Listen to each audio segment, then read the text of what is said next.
Ya, Mem. Siapin mulai.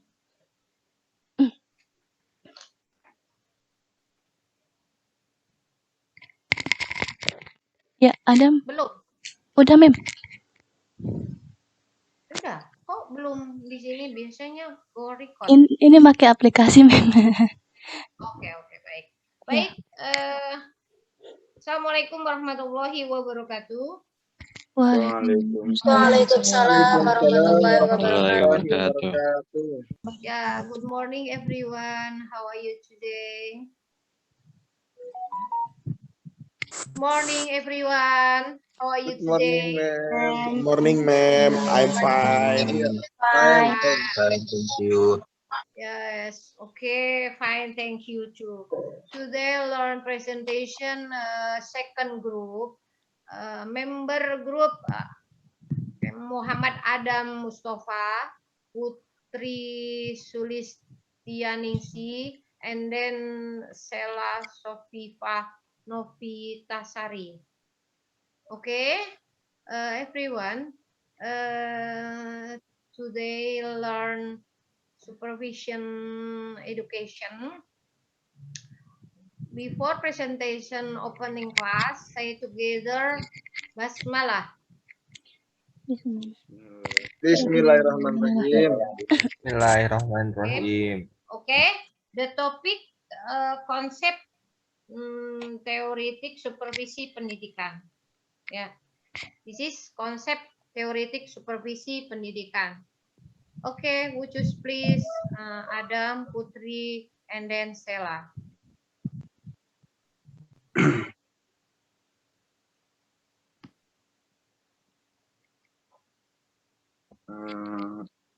Bismillahirrahmanirrahim. Assalamualaikum warahmatullahi wabarakatuh. Waalaikumsalam warahmatullahi wabarakatuh. Alhamdulillahi wa kafa wassalatu wassalamu ala sayyidina Muhammadinil Mustafa wa ala alihi wa sahbihi ahli sidqi wal wafa amma ba'd. Yang kami hormati dosen pengajar Ibu Rohimah MPD, dan tak lupa kepada teman-teman yang saya banggakan. Ya, kami dari kelompok 2 ingin mempresentasikan tentang makalah yang berjudul Konsep Teoretik Supervisi Pendidikan. Nah, adapun kelompok 2 diantaranya adalah saya sendiri, Muhammad Adam Mustafa, Putri Sulistianingsih, dan Sela Rofifa. Langsung saja ke pembahasan.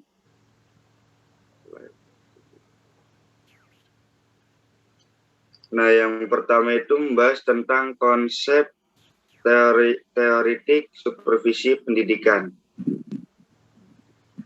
Istilah supervisi berasal dari 2 kata, yaitu super dan vision. Supervisor adalah seorang yang profesional dalam menjalankan tugasnya. Ia bertindak atas dasar kaidah-kaidah ilmiah untuk meningkatkan mutu pendidikan. Nah, pengertian supervisi menurut para ahli. Nah, yang pertama itu menurut Harris Chester. Supervisi pendidikan adalah usaha dari petugas-petugas sekolah dalam memimpin guru-guru dan petugas-petugas lainnya dalam memperbaiki pengajaran, termasuk menstimulir, menyeleksi pertumbuhan jabatan, dan perkembangan guru-guru, dan merevisi tujuan-tujuan pendidikan, bahan-bahan pengajaran, dan evaluasi pengajaran. Nah, yang kedua itu menurut Rifai, merumuskan istilah resupervisi merupakan pengawasan profesional. Sebab hal ini di samping bersifat lebih spesifik juga melakukan pengamatan terhadap kegiatan akademik yang mendasarkan pada kemampuan ilmiah. Dan pendekatannya pun bukan lagi pengawasan manajemen biasa, tetapi lebih bersifat menuntut kemampuan profesional yang demokratis dan humanistik oleh para pengawas pendidikan. Supervisi pada dasarnya diarahkan pada dua aspek. Secara etimologis, supervisi menurut S. Wajowasito dan W.C.S. Purwadarmirita, yaitu supervisi dialih bahasakan dari perkataan Inggris supervision yang artinya pengawasan. Para ahli dalam bidang administrasi pendidikan memberikan kesempatan bahwa supervisi pendidikan merupakan disiplin ilmu yang memfokuskan diri pada pengkajian peningkatan situasi pembelajaran. Nah, yang kedua itu membahas tentang supervisi manajerial dan supervisi akademik. Yang akan dibacakan oleh Saudari Putri Sulistianingsih. Silakan.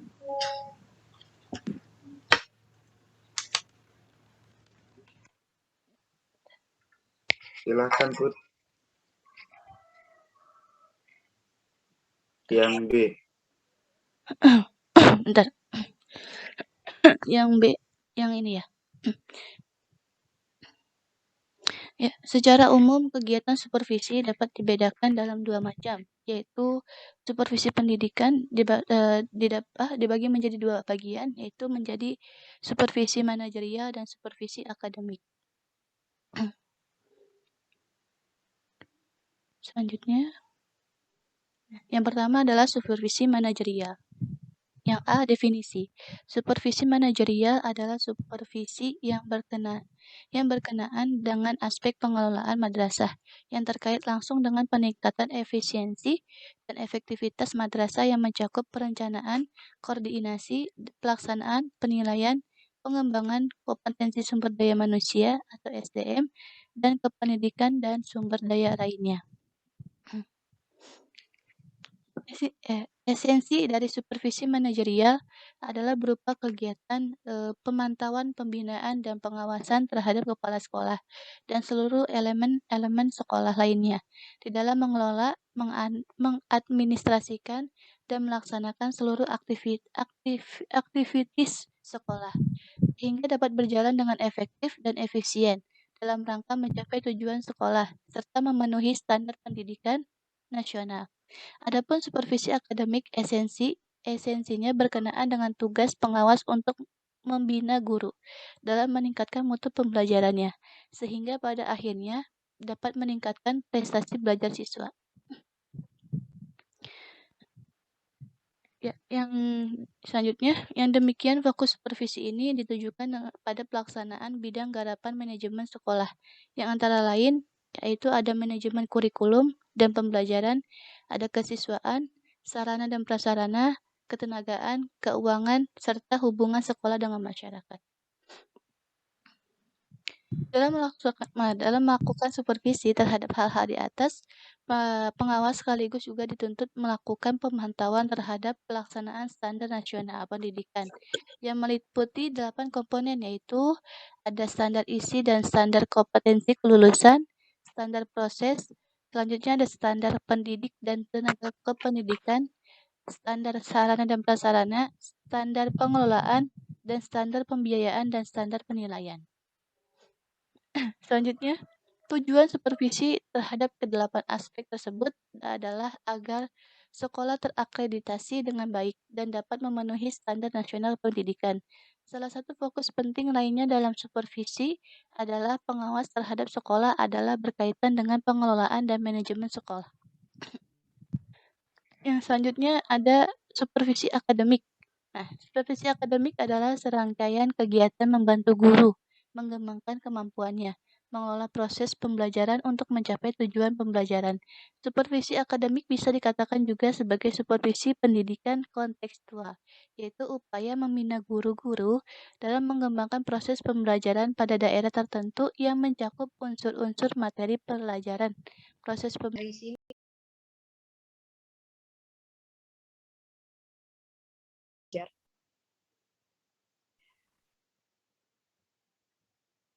Tiga, mendorong guru untuk A. Menerapkan kemampuannya dalam melaksanakan tugas mengajarnya. B. Mengembangkan kemampuannya secara optimal. C. Memberi semangat terhadap guru dalam mengajar dan meningkatkan minat peserta didik dalam mempelajari mata pelajaran yang diajarkan, memiliki kesungguhan terhadap tugas dan tanggung jawabnya. Supervisi akademik yang baik menurut Alfonso tidak hanya memperhatikan salah satu aspek tujuan dengan mengesampingkan aspek tujuan lainnya, namun harus mampu berfungsi mencapai tiga tujuan di atas. Prinsip-prinsip supervisi akademik. Dalam melaksanakan supervisi akademik, tentu prinsip-prinsipnya harus dijunjung tinggi oleh setiap pihak yang terlibat dalam kegiatan supervisi. Hal penting yang harus diperhatikan dalam pelaksanaan supervisi akademik. 1. Supervisi akademik harus mampu menciptakan hubungan kemanusiaan yang harmonis antara guru dengan supervisor. Hubungan kemanusiaan yang harus diciptakan yaitu harus terbuka, setia kawanan, dan informal. Hubungan demikian ini bukan saja antara supervisor dengan guru, melainkan juga antar supervisor dengan pihak lainnya yang terkait dengan program supervisi akademik. Yang kedua, supervisi akademik harus dilakukan secara berkesinambungan. Yang ketiga, supervisi akademik harus demokratis. Yang keempat, program supervisi akademik harus integral dengan program pendidikan. Yang kelima, supervisi akademik harus komprehensif. Yang keenam, supervisi akademik harus konstruktif. Yang ketujuh, supervisi akademik harus objektif. D. Jenis supervisi pendidikan. Pertama itu ada supervisi umum, yaitu supervisi yang dilakukan terhadap kegiatan atau pekerjaan yang secara tidak langsung berhubungan dengan usaha perbaikan pengajaran, seperti kegiatan pengelolaan bangunan dan perlengkapan sekolah atau kantor pendidikan dan sebagainya. Yang kedua, supervisi pengajaran. Supervisi pengajaran ialah kegiatan kepengawasan yang ditunjukkan untuk memperbaiki kondisi baik personil maupun material yang memungkinkan tercapainya tujuan pendidikan dalam situasi belajar mengajar yang lebih baik. Supervisi macam ini lebih mengutamakan kegiatan kunjungan kelas untuk mengobservasi proses belajar mengajar di kelas. Yang ketiga, supervisi klinis adalah bentuk supervisi yang difokuskan pada peningkatan mengajar dengan melalui siklus yang sistematis dalam perencanaan, pengamatan, serta analisis yang intensif tentang performa mengajar yang nyata, dan tujuannya adalah mengadakan perubahan dengan cara yang rasional. Definisi lain tentang supervisi klinis adalah pertemuan tatap muka antara supervisor dan guru, membahas hal mengajar di dalam kelas guna memperbaiki pembelajaran dan pengembangan profesi dengan cara kolegial antara supervisor dan guru. Inti dari supervisi klinis adalah proses supervisi yang bersifat keakraban agar tercipta keamanan bagi guru, karena tujuan dari supervisi klinis bukan hanya perbaikan keterampilan mengajar guru, tetapi juga perubahan kepribadian guru. Cukup, Sela. Ya, selanjutnya akan dibacakan Saudara Adam. Nah, pembahasan yang terakhir itu tentang kajian ciri supervisor yang baik. Nah, jelas kiranya bahwa implementasi suatu konsep supervisi memerlukan adanya suatu kepemimpinan pendidikan yang cukup baik. Untuk itu, seorang supervisor harus dibekali secara personal maupun profesional sifat-sifat dan pengetahuan yang sesuai dengan profesi jabatannya. Setidaknya beberapa ciri atau sifat seorang supervisor yang baik, antara lain A. Pribadi sebagai guru yang baik dan menyenangkan. B. Memiliki kewibawaan kecerdasan yang tinggi. C. Memiliki pandangan yang luas mengenai proses pendidikan dalam masyarakat. D. Memiliki kecakapan melaksanakan human relation yang baik. E. Cinta pada anak-anak dan menaruh minat terhadap masalah-masalah belajar mereka. Nah, yang F. Memiliki kecakapan dalam proses kelompok. Supervisi dalam pendidikan diperlukan guru sebagai umpan balik terhadap pengajarannya sehingga memperkuat keterampilan mengajarnya untuk meningkatkan kinerjanya. Supervisi pendidikan memfokuskan pada peningkatan pengajaran guru dan pada gilirannya meningkatkan kemampuan akademik siswa. Di sini supervisi sebagai alat untuk meningkatkan pengajaran guru. Oleh karena itu, dalam supervisi, supervisor harus berupaya meningkatkan perilaku, kemampuan, dan sikap-sikap guru. Ya, mungkin cukup sekian presentasi dari kelompok 2. Kurang lebihnya mohon maaf. Mungkin sebelum masuk ke sesi pertanyaan, ada tambahan dulu dari Ibu dosen. Silakan Ibu. Ya, well, supervisi education, the topic material konsep teoretik supervisi pendidikan. Ya, bagus sekali Anda presentasi hari ini. Saya umumkan hari ini. Putri, tolong dicatat di grup atas nama ya Fania Dewi, kemudian Burhanuddin, Muhammad Sofi, Nenden, tolong dicatat. Kordi, itu catatan saya. Dan 3 orang lagi yang nggak masuk. Saya perhatikan dari awal presentasi sampai akhir Anda hilang, nongol, lama sekali. Nah, itu mohon maaf ya. Saya sebutkan tadi ya. Fania Dewi, Burhanuddin, M. Sofi, Nenden. Itu saja. Oke. Catat, kirim ke grup. Dan 3 orang lagi yang nggak masuk. Ya, kan jumlah keseluruhan 28. Ini yang masuk 25. Itu catatan penilaian saya. Nanti saya akan lihat semua di grup itu. Ambil penilaiannya. Sudah, Putri? Sudah, Mem. Sudah, Mem. Masih di mute. Oke, baik. Good job. Oke, saya jelaskan, saya tambahkan di sini tentang konsep. Apa saja konsepnya ya?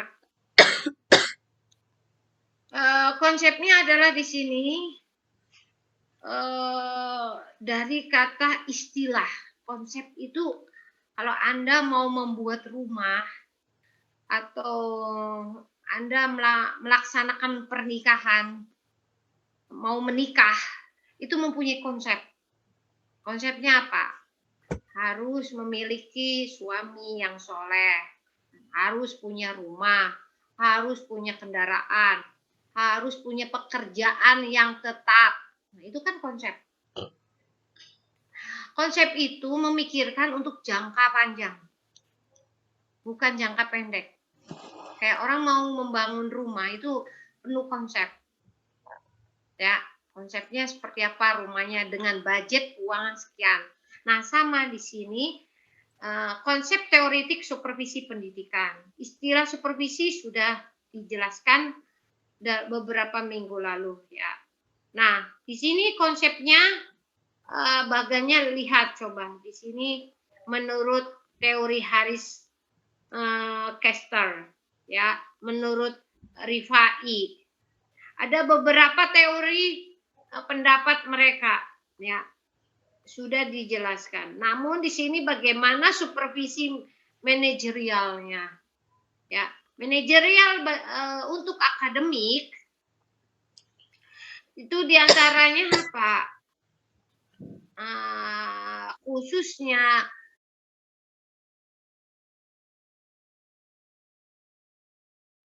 RPS. Nah, di sini kita sudah jelas. RPS itu setiap tahun pasti ada. Nah, setelah dosen membuat RPS, baru membuat RPP. RPP itu 14 tatap muka. Nah, untuk tahun depannya begitu juga. Cuma hanya biasanya di-delete tahunnya saja. Tapi kalau dosen kreatif membuat rekonstruksinya. Rekonstruksi ini itu misalkan di chapter ketiga itu kurang bagus. Kita ganti konsepnya. Nah, itu namanya rekonstruksi. Nah, misalkan dalam 3 kelas PAI A, B, C, mana yang unggul nih? Mana yang aktif kelasnya, mahasiswanya? Oh, ini kelas misalkan B ya, kelas PAI B ini mahasiswanya aktif semua, kompak semua, open kamera semua, tidak ada yang malas. Wah, ini termasuk kelas yang excellent. Nah, setelah excellent diajukan. Nah, ini kelas ini perlukah adanya PTK? Nah, itu masuk konsep PTK. Ya, untuk dosen. PTK itu penelitian tindakan kelas. Kelas B tidak perlu ada PTK. Wow, kita plus. Nah, yang perlu itu kelas mana? Misalkan yang C.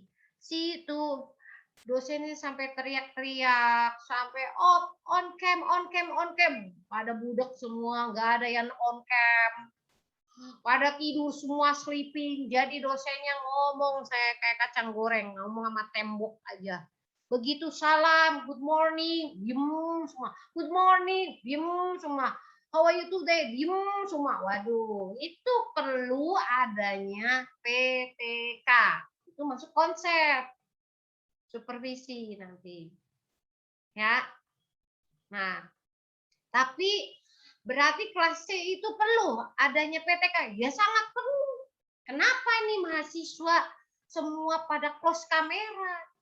Yang open kamera yang presentasi aja, misalnya 3 orang, ya udah 3 orang itu yang open kamera. Sisanya pada close kompak semua. Ngapain? Gak usah ikut mata kuliah member 5. Terserah mau kasih D, mau kasih C. Nah, Anda sendiri yang rugi, Anda sudah bayar. Nggak kasihan sama orang tua, gitu kan. Itu konsep ya. Pertama tadi sudah saya sebutkan RPS dan RPP-nya, kemudian adalah PTK-nya yang sebelum PTK adanya bahan ajar rubriknya. Nah, di situ ya. Nah, di sini manajerial akademiknya apa aja? Sudah 4 kompetensi guru. Kalian mau jadi guru kan? Nah, kompetensi guru ada 4 yang harus kalian ketahui. Apa saja di situ? Ya, kalian kan calon guru nih, harus disiapkan. Kemarin saya sidang tesis, ada mahasiswa ditanya apa saja 4 kompetensi guru. Anda kan PAI, calon guru. Gak bisa jawab. Aduh, sayang sekali. 4 kompetensi guru itu 1. You noted. Ya, pedagogik. Nah, itu konsepnya harus tahu. Pedagogik apa aja. Kemudian yang kedua, apa? Konsep kepribadian. Ya, guru harus mempunyai pribadi yang bagus, diguguh dan ditiru. Nanti pengawas atau kepala sekolah pas mensupervisi, oh ini gurunya bagus, suruh on cam sama kepala sekolah on cam terus, nggak kemana-mana. di depannya udah ada snack, udah ada minum, udah ada makanan. Jadi kalau lapar tinggal makan, kalau minum haus tinggal minum di depan kamera. Nah, itu kompak. Jadi prepare dia, oh ya jam 8 ini saya mau ada Zoom dengan kepala sekolah. Ya udah saya Zoom. Begitu prepare di mejanya udah lengkap semua. Jadi dia, oh ini ternyata dia yang excellent. Tahu kepala sekolahnya. Ya.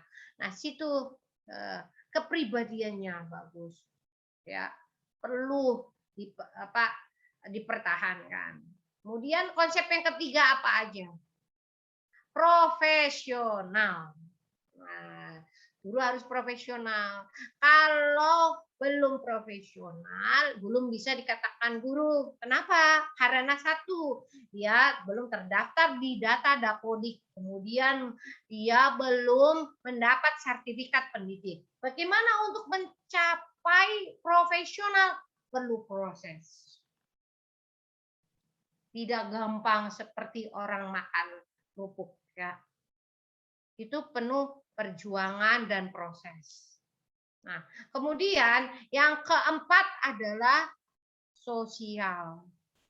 Nah, sosial itu apa? Ya sosial dengan parents, dengan pengawas, dengan kepala sekolah, dengan antar teman. Nah, itu 4 kompetensi yang harus dimiliki oleh guru. Supaya nanti begitu pas ditanya apa saja konsep supervisi pendidikan, ya konsepnya itu. Ya. Supervisi manajerial, supervisi akademik. Manajerialnya itu dari segi pimpinan sampai ke bawahan, ruangnya, terus akademiknya apa aja. Bahan ajarnya apa aja. Ya. Nah, itu yang harus dipersiapkan. Ada mahasiswa bilang pas sidang skripsi, kamu calon guru ya. Apa saja yang kamu siapin sebelum memulai materi? Dia bengong aja. Kamu jadi guru? Iya. Udah ngajar? Iya. Apa saja yang harus dipersiapkan? Konsepnya. Nah, dia diem aja. Kamu mau ngajar? Sampai ditanya Mbak penguji. Sampai 3 kali, 4 kali. Masih bengong aja. Iya. Iya. Sampai iya. Sampai dia gugup atau gimana. Terus dia jawab, ya yang saya mau ngajar bawa spidol, bawa buku, bawa itu bukan jawaban. Ya, bawa spidol, bawa penggaris, bawa buku. Akhirnya kita gregetan ya. Ya bukan itu ya. Jadi yang konsep yang mau dipersiapkan seorang guru yaitu tadi ya, yaitu bahan ajarnya apa, materi ini apa yang mau dibahas. Materi ini adalah konsep teoritik supervisi pendidikan. Apa saja di sini konsepnya? Nah, supervisi manajerial itu apa? Definisinya apa? Nah, definisinya di sini supervisi yang berkenan dengan apa? Aspek pengelolaan madrasah. Ya, esensi supervisi manajerial ini berupa kegiatan pemantauan pembinaan, ya, pengawasan, ya sudah paham lah Anda itu ya. Nah, kemudian supervisi manajerial ini standar pendidikannya apa? Nah, ini. Nah, manajemen kurikulumnya, pembelajaran, kesiswaannya, sarana prasarana, tenaga kerjaan, keuangan, tata kelola keuangan ya, hubungan sekolah dengan masyarakat di sekitarnya. Nah, itu masuk dalam manajerial. Ya. Jadi kalau kampus itu sarana prasarananya tidak mendukung, dia tidak memenuhi manajerial. AC-nya mati, liftnya ngadat, ya, terus tidurnya sampai mahasiswa yang bawa, ya, di dalam staf TU-nya tidak ada spidol, tidak ada kabel roll, tidak ada apa sih namanya proyektor, ya, aduh bangkunya sudah mereot-reot, udah mau jatuh gitu kan. Nah, itu sangat dikhawatirkan. Lab micro teaching-nya jadul, tidak ada lab bahasa Arabnya, nothing. Nah, itu manajerialnya tidak bagus. maka mereka akan disupervisi nanti. Apalagi untuk akreditasi. Waduh, sangat sayang sekali. Ternyata gedungnya saja yang mewah, di dalamnya itu seperti apa. Nah, itu perlu ditanda tanya ya. Jadi saya membayar dengan lunas, saya membayar kuliah dengan Anda tidak salah. Anda sebagai mahasiswa ya benar menuntut untuk sarana dan prasarana ini. Apalagi sekarang COVID, kita pembelajaran luring, daring. Nah, itu kan AC nggak keluar listrik, ya enggak? Terus lift juga jarang ya. Nah, itu bagaimana strateginya ya? Kalau di elementary school, di junior high school ya, di senior high school, biasanya mereka yang swasta atau yayasan itu ada pengurangan SPP-nya. Nah, manajerial di sini harus dilihat. SPP-nya tadinya bisa kan 500 jadi 400 gitu. Nah, itu ya kalau anak saya seperti itu. Karena masih SMP atau SD. Nah, di kampus saya tidak tahu ini manajerialnya. Apakah uang kalian kuliah itu masih tetap atau ada pengurangan? Nah, perlu dipertanyakan. Di situ PR buat kalian. Karena apa? Karena kita belajar dengan tatap muka berbeda dengan daring ya. Alokasi tata kelola keuangannya pun akan berkurang karena AC kelas semua mati, proyektor, listrik semua juga turun drastis pembayarannya. Nah, di situ ya. Oke, kemudian standar pendidikan nasionalnya. Apa saja standarnya? Yaitu standar isi, standar kompetensi, standar pendidikan, tendik, ya, standar pengelolaan, standar pembiayaan. Nah, ini ada 8 standar ya. Itu setiap mau akreditasi sekolahan itu. Ya, akreditasi itu 5 tahun sekali. Nah, ini perlu pengawasan pembinaan. Ya. Jadi biasanya 3 tahun ke belakang itu akan dikoreksi oleh ban PT dari asesor kalau nggak salah. Nanti asesornya dari mana akan datang. Ya, bisa 2 orang, bisa 3 orang. Itu akan mengoreksi 3 tahun ke belakang. Misalkan tahun sekarang 2021 ya, akreditasi. Nah, itu berarti dari tahun 2021, 2020, 2019. Nah, itu. Jadi 3 tahun ke belakang. Jangan sampai data itu hilang begitu saja. Nah, misalkan di sekolahan Anda itu ada yang pendidikannya S2, padahal dia ngajar SD misalkan. Guru SD tapi pendidikannya S2. Bahkan juga S3 ada, ya jadi guru SD gitu. Nah, itu akan mengangkat dari sekolahan itu menjadi nilai rasio guru sangat meningkat. Wah, hebat ya, guru SD ada yang magister semua. Berapa persen magister semua? Misalkan 70%. Wah, itu pasti. Sangat akan menutupi nilai-nilai lain, standar-standar yang lain. Misalkan sarana prasarananya tidak mendukung, ya akan ditutupin oleh rasio gurunya. Gitu ya. Nah, jadi saling menutupi. Misalkan kok sarana prasarananya kurang mendukung, tetapi rasio gurunya ini pendidikannya S2 semua. Nah, wah, ini sangat-sangat membantu untuk akreditasi, untuk mendapat nilai A. Ya, di situ. Mudah-mudahan FAI baru ada 3 ya. Bu Marliza, Paham Abdul Hamid mah KPI ya. Bu Marliza sama Pak Sutyono. Ya.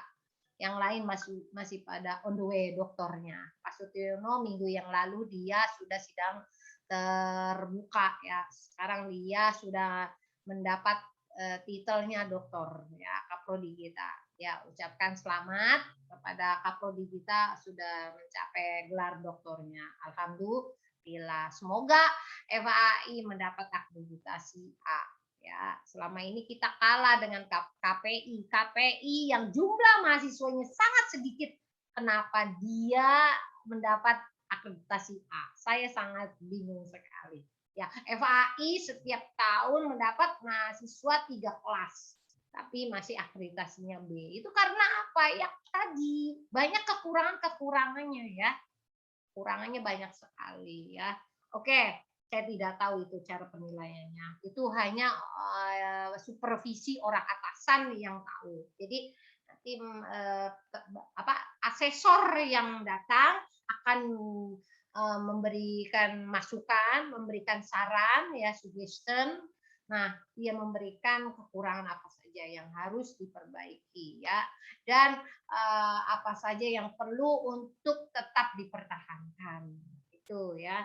Kemudian tujuannya juga sudah ada, bagus, prinsip-prinsip super akademiknya juga sudah bagus, jenis supervisinya sudah lengkap, kemudian kajian ciri supervisinya sudah bagus. Nah, oke, mungkin masukan dari Mem Rohimah itu saja. Any other maybe question. Saya kembalikan lagi ke pemakalah. Putri, silakan. Wucus, please. Iya, terima kasih banyak atas masukan dan tambahannya. Sekarang masuk ke sesi pertanyaan. Yes, barangkali ada yang mau bertanya atau kurang jelas, silahkan.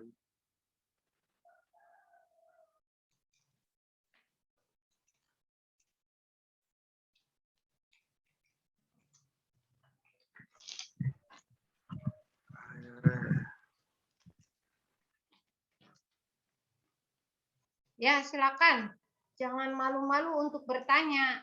Nanti kalian kan bakalan menjadi guru. Apa saja yang harus dipersiapkan? Banyak pekerjaan guru ya.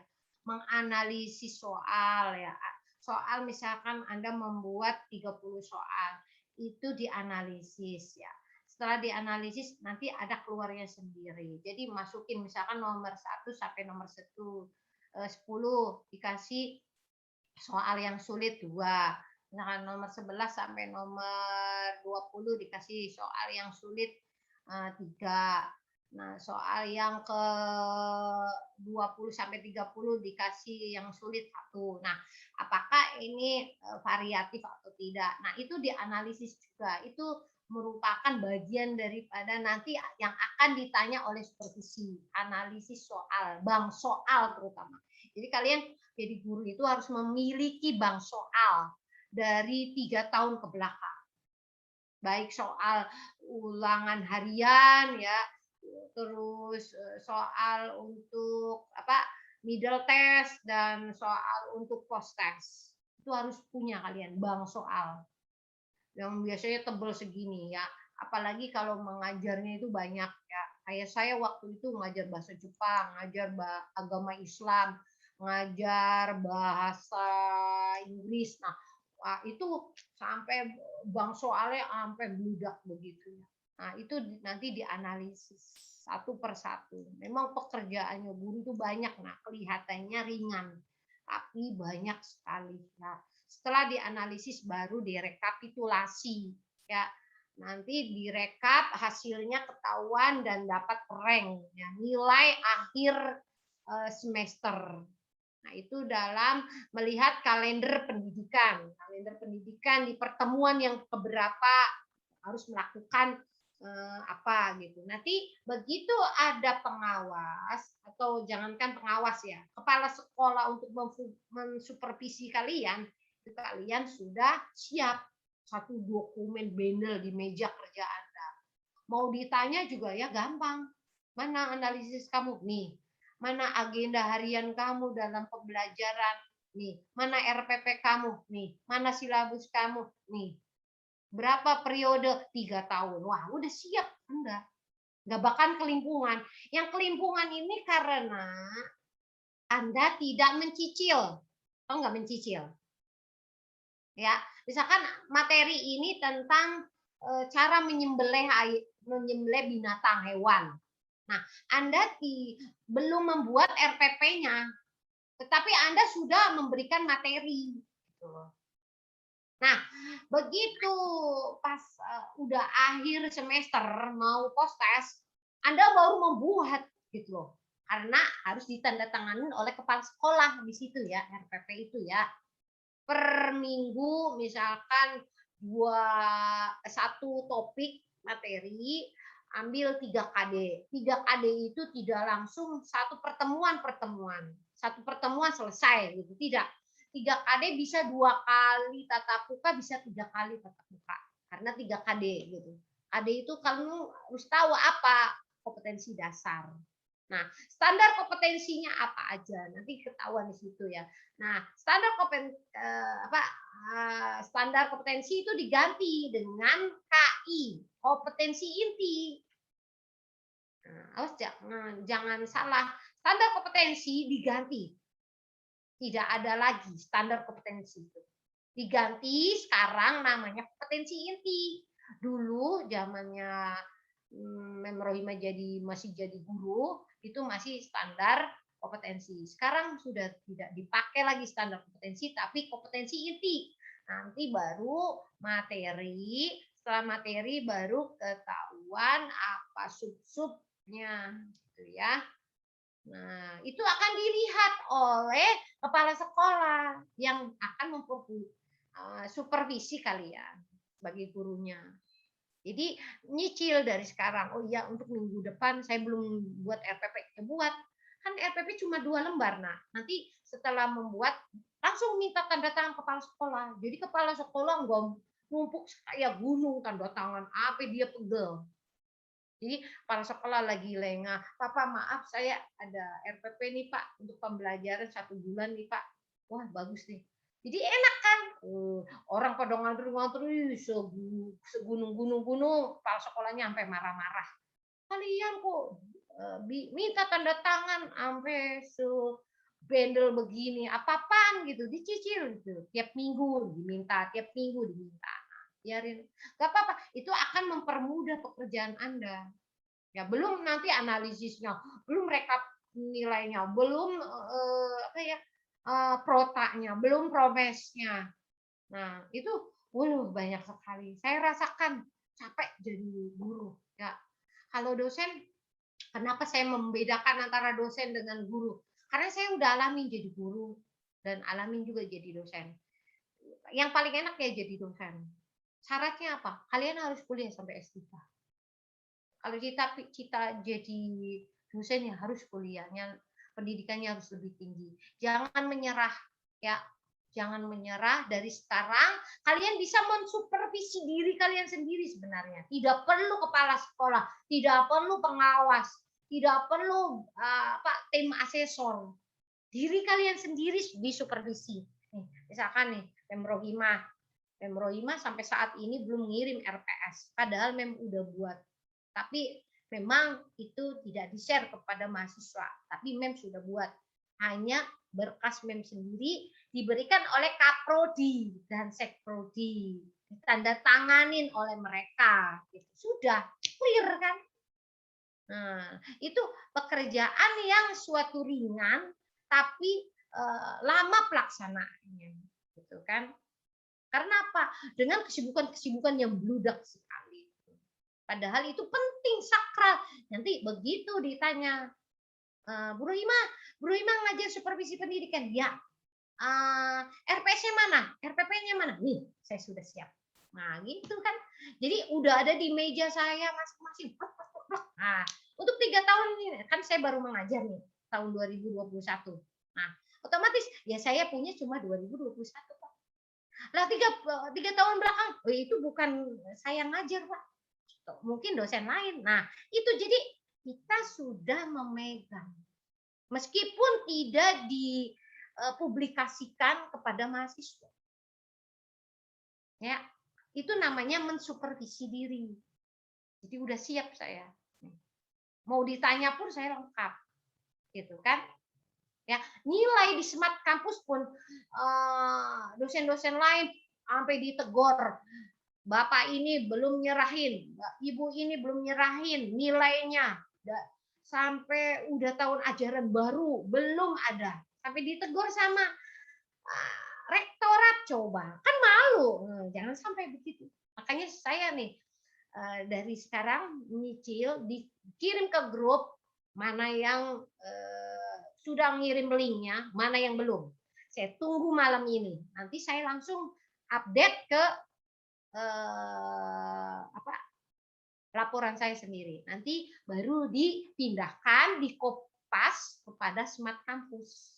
Kan enak, cepet, tinggal di copy, langsung masukkan ke Smart Campus nama kalian. Coba kamu cek Smart Campus kalian, apa ada nama kalian di situ. Jangan sampai kalian kuliah di sini ada 27 mahasiswa, ternyata kalian belum ngisi FRS, belum melunasi administrasi, sehingga sama BAK nama Anda tidak ada.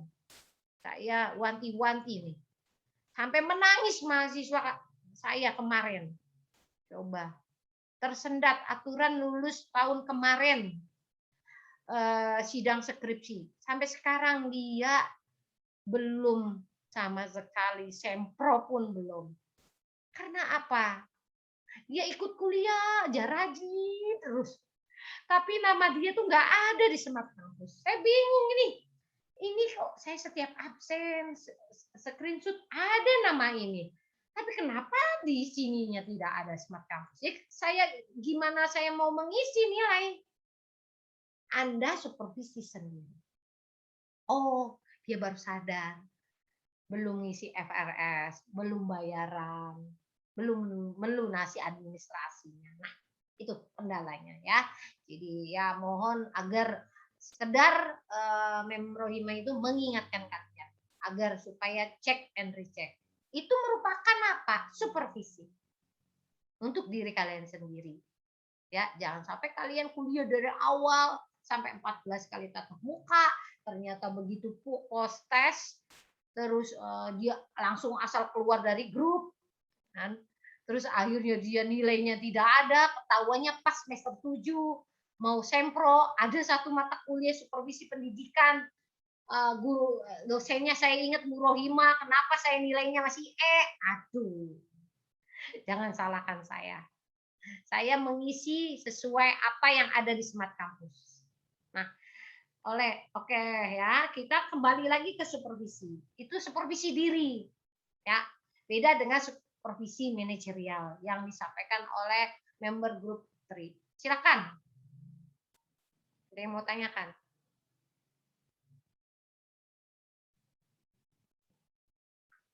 Jangan diem aja. Saya mau bertanya, Mem. Ya, silakan bertanya sama Putri atau sama Memrohima, silakan. Ya, kan di sini udah dijelasin tadi ya. Ada tujuan supervisi akademik. Pertama, membantu guru. Yang kedua, melakukan pengawasan. Sampai ketiga, mendorong guru. Nah, pertanyaan saya, yang pernah sekolah negeri, pasti kan ada yang kayak lain agama ya, beda agama. Ya. Itu gimana ya? Maksudnya, kan misalkan yang di sekolah negeri ini ada pelajaran tentang agama, Ya. pendidikan agama Islam, kalau nggak salah. Ya, betul. Itu PAI. bagaimana kalau misalkan ada, ya PAI. Bagaimana ada murid tapi lain agama, beda agama, Kristen. Apakah si murid harus ikut pembelajarannya atau dia keluar, atau ada program yang lebih beda dibandingkan yang agamanya Islam gitu? Gimana bagai tujuannya kan membantu guru. Nah, gurunya biar profesional itu gimana gitu. Ya, bagus. Paham nggak Putri? Sela. Ya, Putri, silakan jawab. Oke, terima kasih. Ya, sama-sama Jana Mardiah. Bagus sekali Anda pertanyaannya. Di dalam sekolahan negeri, bukan swasta, yang ditanyakan sekolah negeri. Yang beda agama. Kan guru harus profesional. Bagaimana itu caranya? Silakan. Keren deh.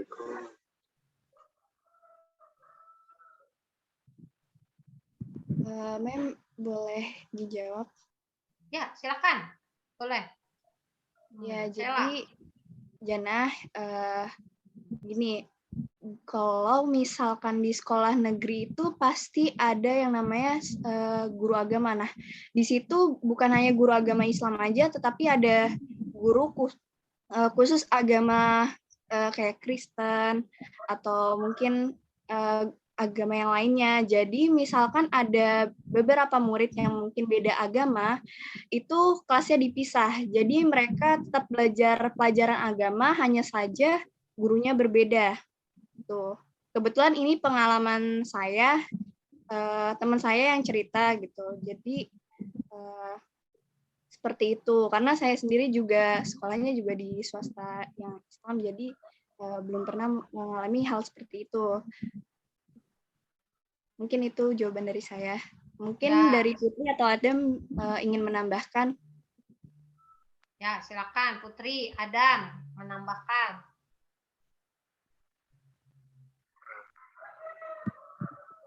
Adam, jangan melamun, Dan. Ini Mem Rohima mantau nih. Ayo jawab. Gak usah banyak mikir. Langsung jawab. Tadi sudah dijawab Sela. Itu berarti Sela lebih ke ketika pelajaran agamanya kan ya? Iya. Kalau seumpama materi lain ya bareng gitu kan? Iya, Jadi betul. gitu aja. Barangkali Putri mau menambahkan gitu. Jangan menambahkan, menurut Adam bagaimana? Abdi kan menurut Ya, Sela pengalamannya jadi dalam sekolah negeri itu bukan hanya guru agama saja, tapi guru agama Kristen juga ada, atau Buddha, Hindu, Konghucu juga ada gitu. Nah, menurut Adam bagaimana? Ada pendapat lain? Mau menjawab bingung, Mem. Belum pengalaman, nggak ada pengalaman. Jangan bingung. Kalau bingung kamu muter-muter kepalanya. Oke. Nggak ada Tenang pengalaman. aja, pas gitu. Karena saya sendiri belum pengalaman gitu. Oke, lanjut Putri, mungkin inputnya apa? Kalau Putri sependapat sama Sela sih, Mem. Oke. Iya. Sependapat sama Sela. Baik, ya. Saya kasih jawaban, Jana Mardia. Baik, Ya. Mem. Jawaban Mem Mima adalah 1. Konsep dari supervisi di sini awalnya adalah dari pengawas kepala sekolah langsung ke guru ya. Jadi guru akan disupervisi oleh kepala sekolah. Kepala sekolah akan disupervisi oleh pengawas. Pengawas langsung mensupervisi kepada guru gitu. Nah, bagaimana kejadiannya kalau sampai sekolahan negeri itu muridnya banyak agamanya selain non-muslim? Nah, maka sekolah itu kepala sekolah harus mengangkat beberapa guru di situ. Ya, supaya profesional. Nih, bagaimana nih agama Kristen ini? Siapa yang ngoreksi nih? Middle test-nya atau post test-nya? Masa saya Jana sebagai guru agama suruh ngoreksi, suruh membuat soal apa Konghucu gitu ya, kan nggak tahu. Nah, Jana, kata kepala sekolahnya misalnya, Jana, kamu harus buat soal Konghucu. Wah, Pak, saya agamanya Islam, saya nggak ngerti gitu. Nah, ini berarti kepala sekolahnya tidak memiliki kompetensi ya, harus ditegur oleh guru. Nggak apa-apa, Bapak yang bener aja. Saya guru agama, bukan bidangnya saya ngajar Konghucu atau Hindu, Buddha atau Kristen gitu. Maka di dalam sekolahan itu punya banyak guru agama. Bisa. Ya. Ya, khusus Hindu dengan Buddha. Ya. Tapi biasanya kita kembalikan lagi kepala sekolah, tata kelola keuangan dana bosnya mencukupi nggak untuk menggaji guru? Paham? Paham nggak? Iya. Jadi biasanya nih ya, kalau agama Islam satu, agama Kristen satu. Nah, agama Kristen ini harus menguasai soal Konghucu, Buddha, Hindu. Mereka harus belajar. Ini untuk efektif dan efisiensi tata kelola keuangan. Biasanya begitu ya. Jadi guru agama Kristennya satu, guru agama Islamnya satu. Gitu, nah. Tergantung rombelnya, rombel sekolahan tersebut. Kalau rombelnya sedikit ya cukup satu-satu ya. Tapi kalau rombelnya banyak, jumlah siswanya bludak, maka tidak mungkin dong Jana sendiri yang merangkul sekian rombel. Wah, tepar dia langsung, nggak ada jeda untuk napas. Misalkan jam 7 ngajar sampai jam 9. Aduh, ada istirahat setengah jam, setengah 10 ngajar lagi sampai jam 12. Istirahat, masuk lagi jam 1 sampai jam setengah 3. Enggak napas lagi, setengah jam doang, ngajar lagi sampai pulang. Setiap hari Senin, ya Monday, Tuesday, Wednesday, Thursday, Friday, Saturday. Wah, langsung besoknya Jana masuk IGD. Harus ditegur itu kepseknya, harus disupervisi. Ya. Kan bukannya meringankan bebannya guru. Guru itu 24 jam per minggu. Minimal. Catat. Ntar ditanya lagi sama kepala sekolah. Kamu pernah nggak mendapat supervisi pendidikan? Pernah, sama siapa? Guru Hima gitu kan. Dicatat 24 jam per minggu. Gitu ya. Minimal. Kalau dosen berapa? 12 SKS per minggu.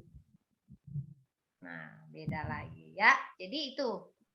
Ya, Jana ya. Jadi ya pendapat tujuan di sini kan sudah jelas tujuannya. Untuk apa? Di sini tujuannya untuk apa tadi?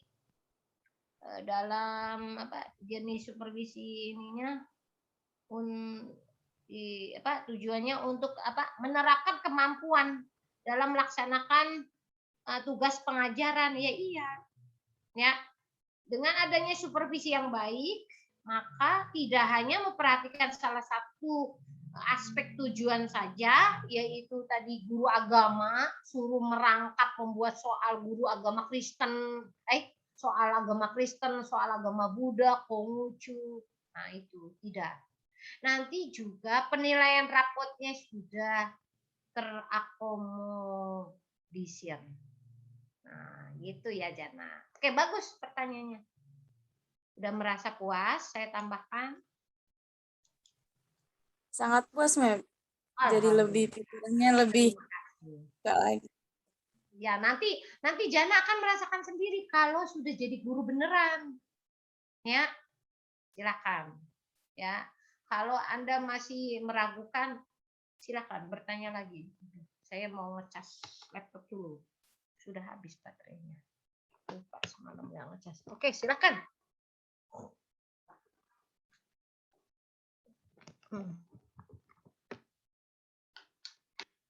Ya, monggo.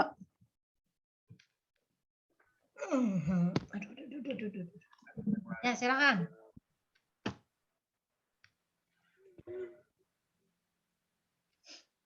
Sekitar konsepnya. Sebentar.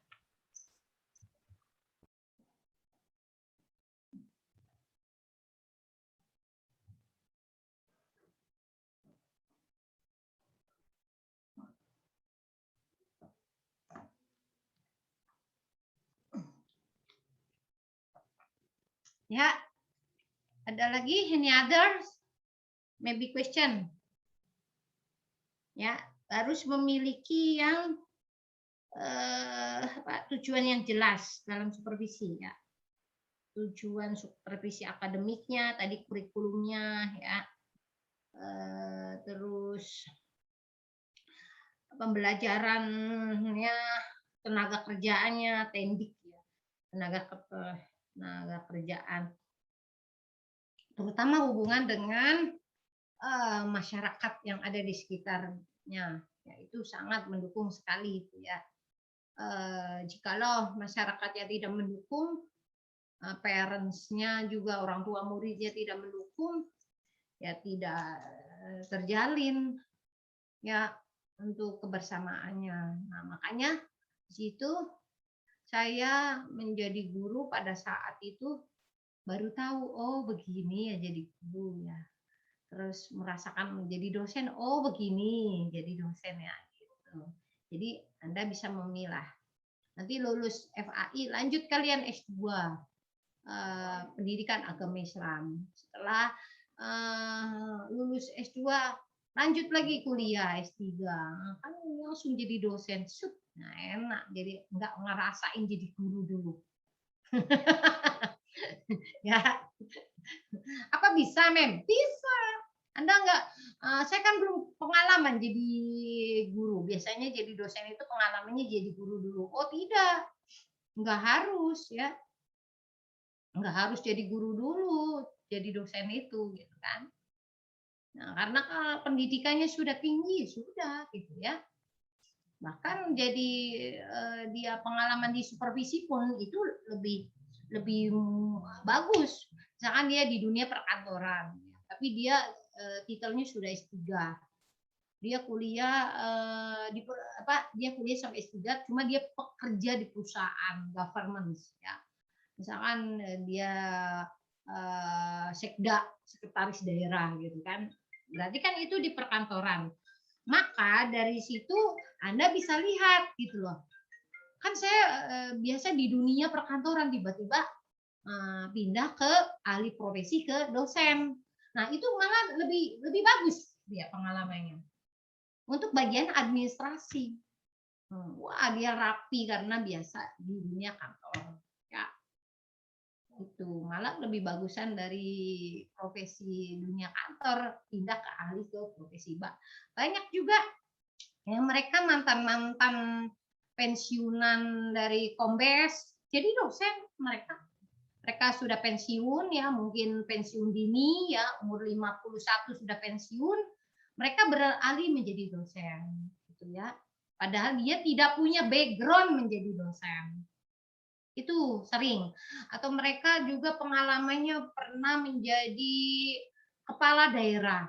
Ya, kepala daerah, kemudian dia sudah selesai kepala daerah, hanya 1 kali dia menjabat, lalu menjabat menjadi dosen. Banyak.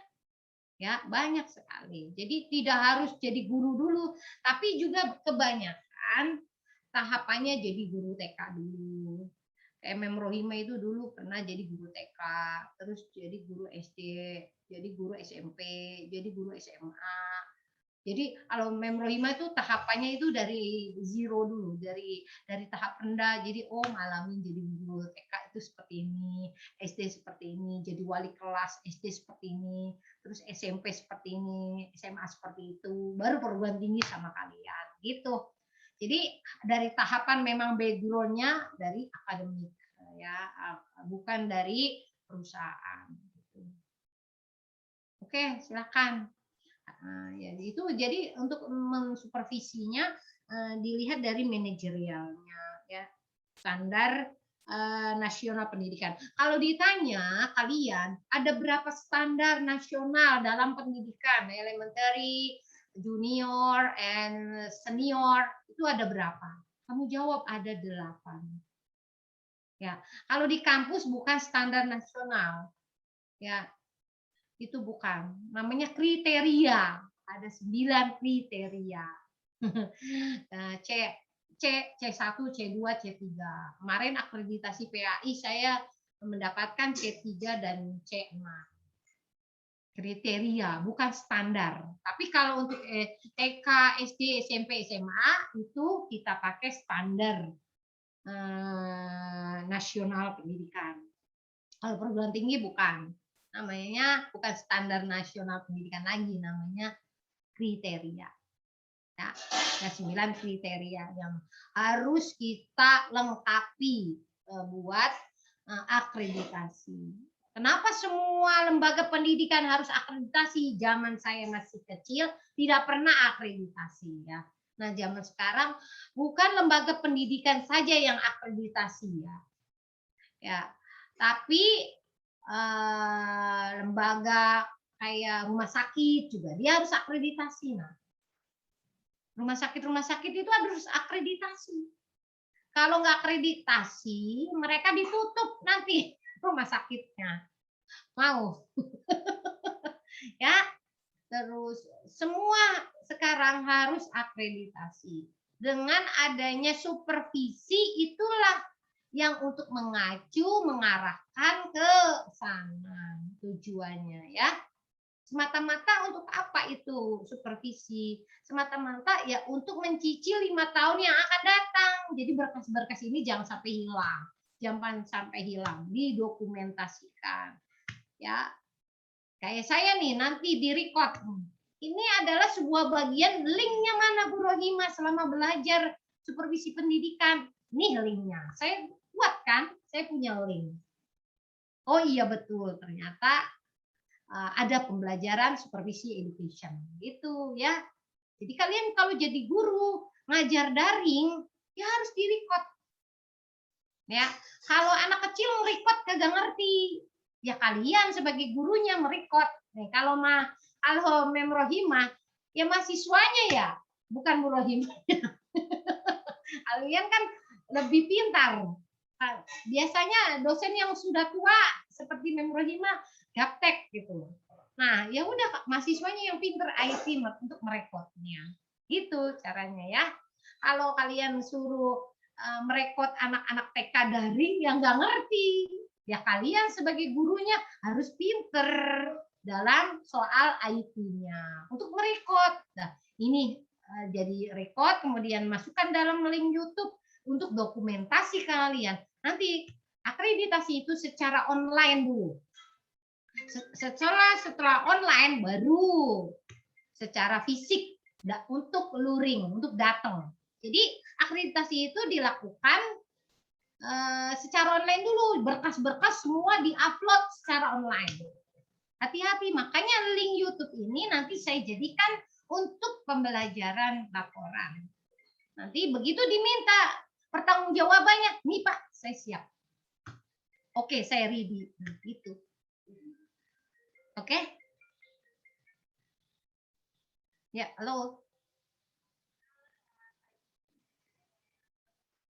Bapak Rohimah. Saya Ibu Rohimah. Suara perempuan kok Bapak Rohimah. Ya, dari mana?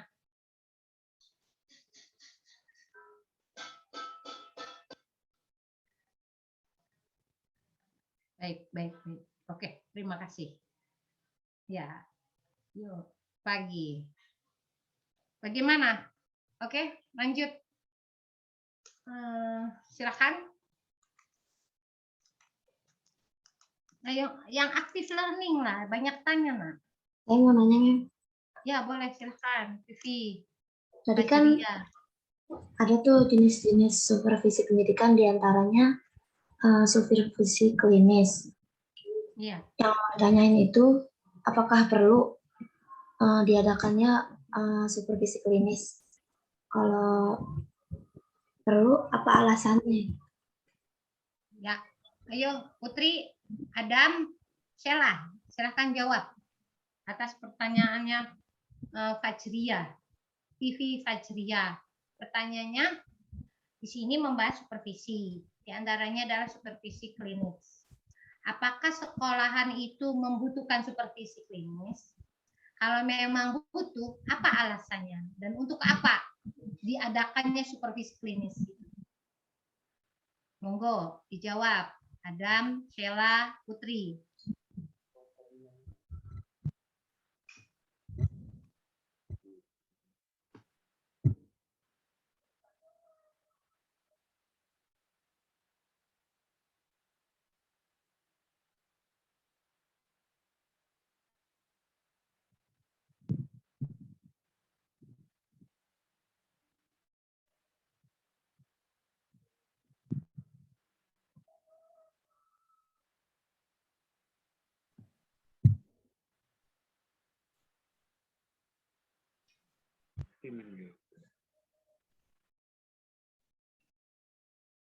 Ayo, jangan lama-lama mikirnya.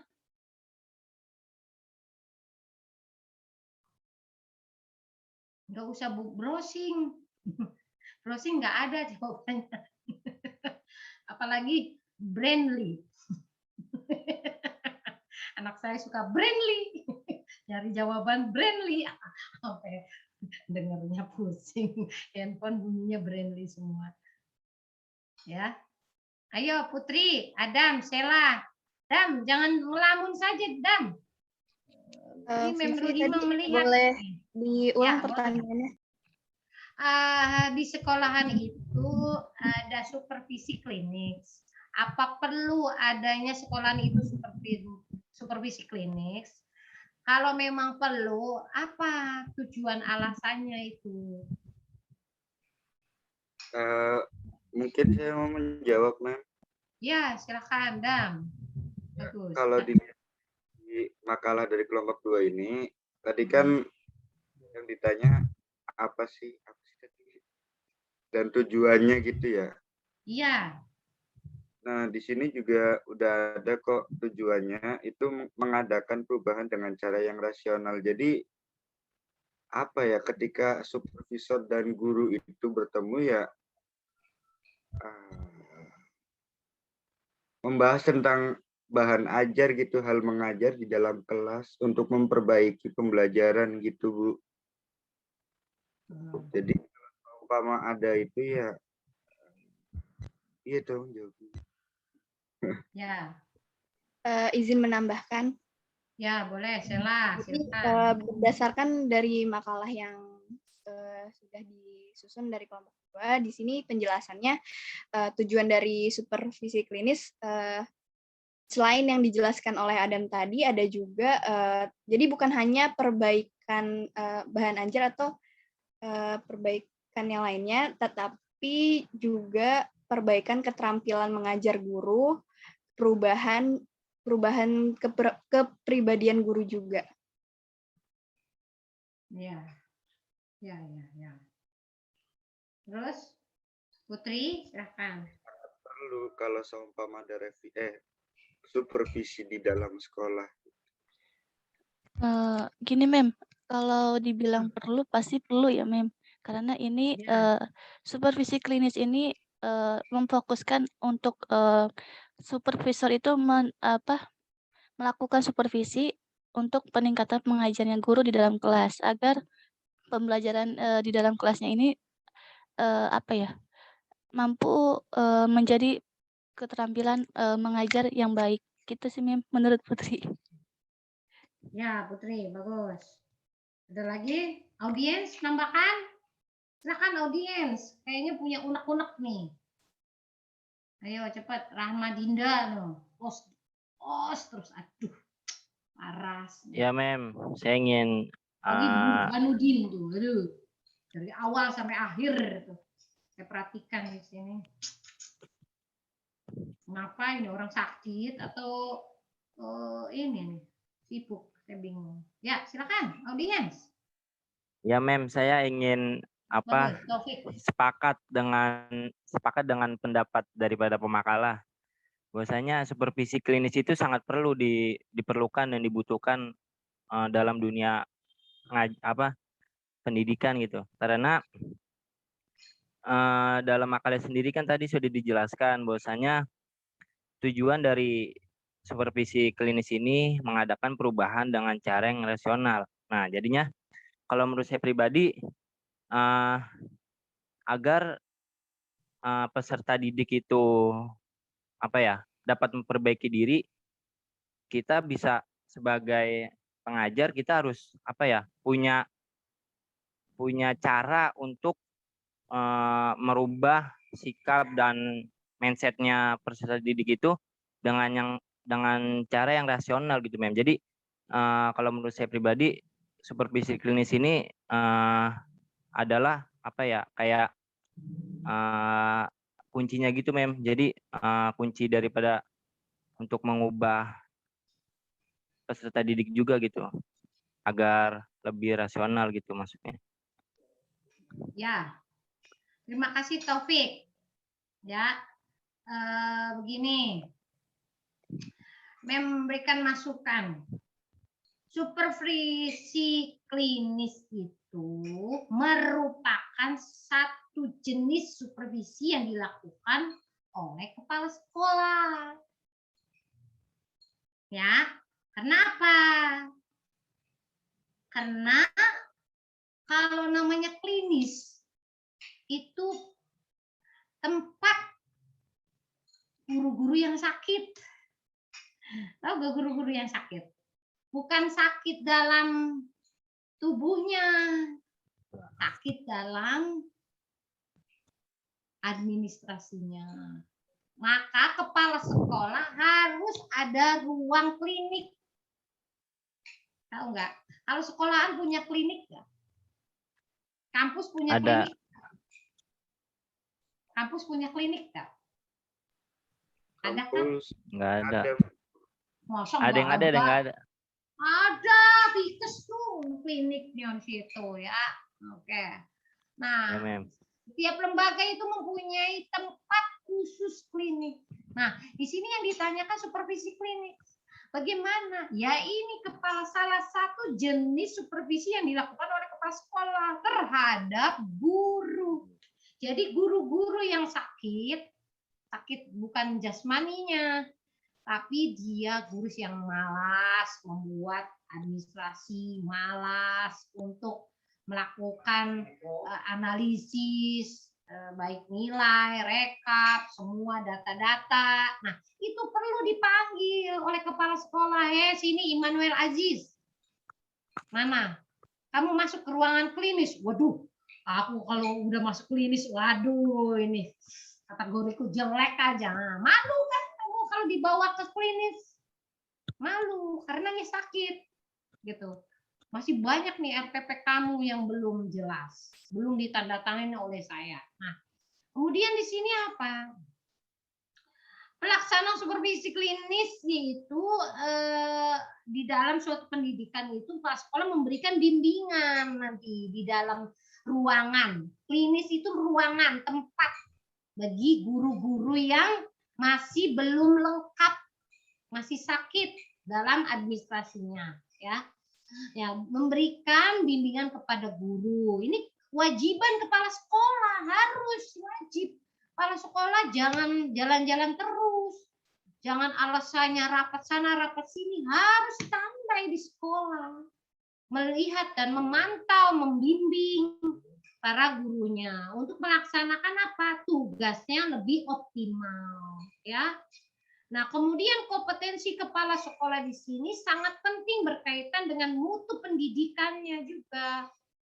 Mutu pendidikan yang bagaimana yang bagus. Nah, kemudian ini harus sesuai dengan untuk apa? Supervisi klinis, untuk membina tadi apa yang dikatakan, membina guru mengalami masalah.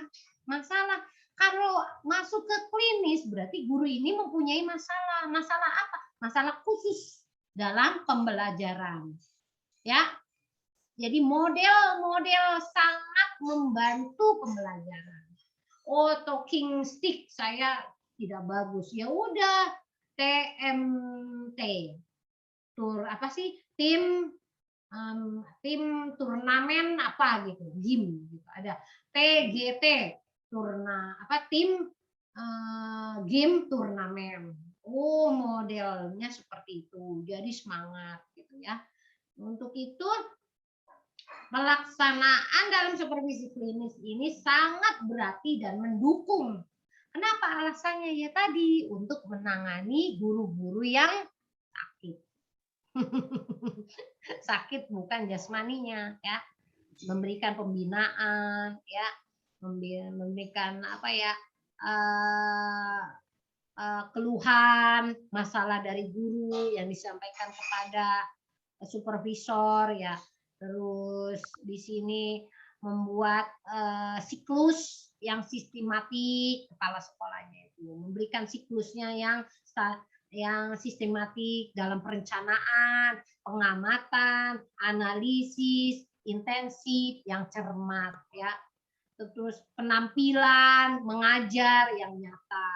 Kalau penampilan mengajar Anda tidak nyata, baru ngajar 10 menit, 5 menit, enough, selesai. Assalamualaikum warahmatullahi wabarakatuh. Aduh, ya tidak baik gitu ya. Kemudian perubahan dengan cara yang rasional. Dengan adanya perubahan-perubahan itu, maka ketika guru tidak harus disupervisi atas keinginan kepala sekolah sebagai supervisor, tetapi atas kesadarannya guru sendiri itu datang ke supervisor. Pak, saya kapan disupervisinya? Nah, itu. Ini mah gurunya jarang ngomong kayak gitu, kepala sekolah. Bener nggak? Kalau kesadaran sendiri, misalkan Desi, saya sudah lengkap semua. Waduh, Desi sombong lo, nanti dicengin sama teman-temannya. Enggak usah Desi berkecil hati. Emang saya sudah mampu kok. Maka harus menghadap dengan kesadaran sendiri. Pak, saya sudah siap untuk disupervisi. Waduh, bener nih Des. Siap Pak.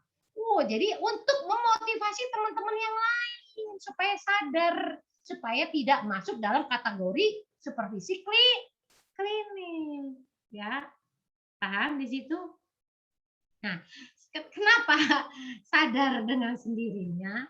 Ya karena ide yang melakukan supervisi klinis bagi guru yang muncul ketika guru tidak harus disupervisi kan atas keinginan kepala sekolah sebagai supervisor, tetapi atas kesadaran gurunya sendiri untuk datang ke supervisor yaitu kepala sekolah minta bantuan mengatasi masalahnya. Pak, saya kayaknya sudah lengkap, tapi masih ada yang kurang. Apa ini Pak? Tolong dong Pak, kasih masukan dan caranya. Nah, kepala sekolah sebagai supervisor akademik seyogianya memiliki pengetahuan dan menguasai penerapan supervisi klinik. Gitu. Jangan sampai Anda, Immanuel, jadi kepala sekolah tidak paham supervisi klinik itu. Ya nanti diketawain sama anak buahnya, gurunya siapa? Desi ya, terus si Putri, ya kepala sekolahnya membleh, tidak tahu supervisi klinik. Jangan sampai seperti itu ya, Immanuel. Misalkan Immanuel jadi kepala sekolah gitu. Jadi seyogianya memiliki pengetahuan untuk menguasai penerapan supervisi klinis gitu. Jadi konsep. Nah, kembali lagi kita ke materi. Konsep supervisi klinis mula-mula diperkenankan dan dikembangkan oleh siapa? Teorinya siapa? Ada yang tahu nggak? Teorinya Morris, ya. Morris. Nah, Robert Goldmark. Nah, di situ dari University Harvard. Nah, di sini dari tahun berapa waktu itu kalau nggak salah ya, 1962, 1962, udah lama kamu belum lahir ya.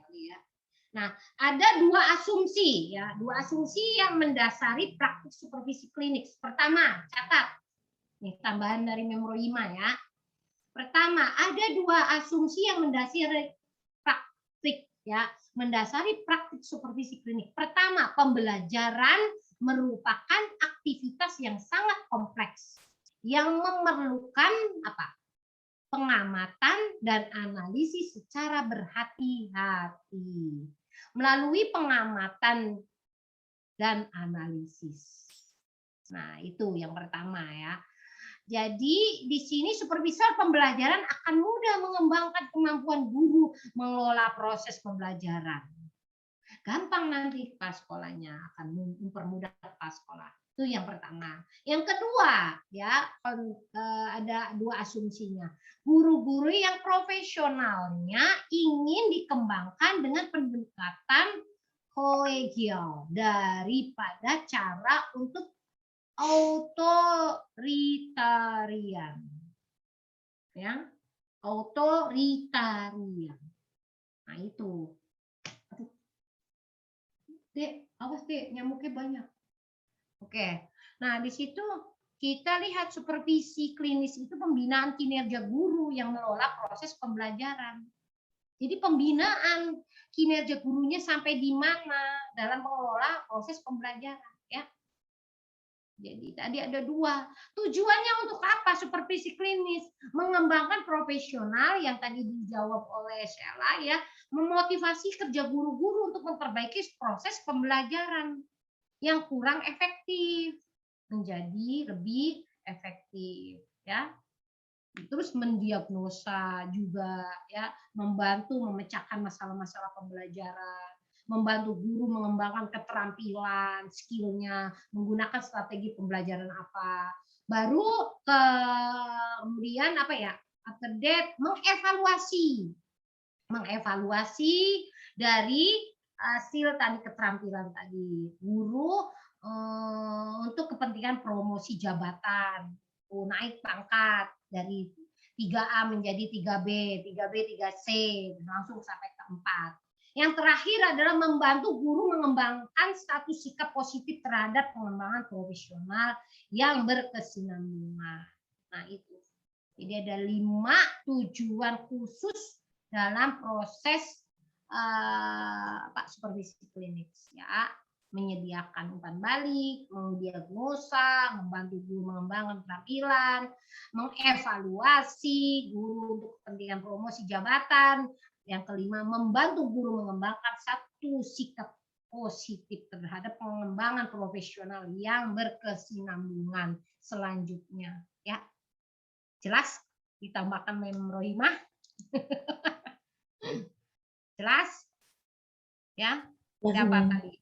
Ya, itu jawaban memrohimah. Mungkin jawabannya Adam, Sheila, dan Putri juga udah bagus. Cuma pengembangannya tadi yang saya bacakan.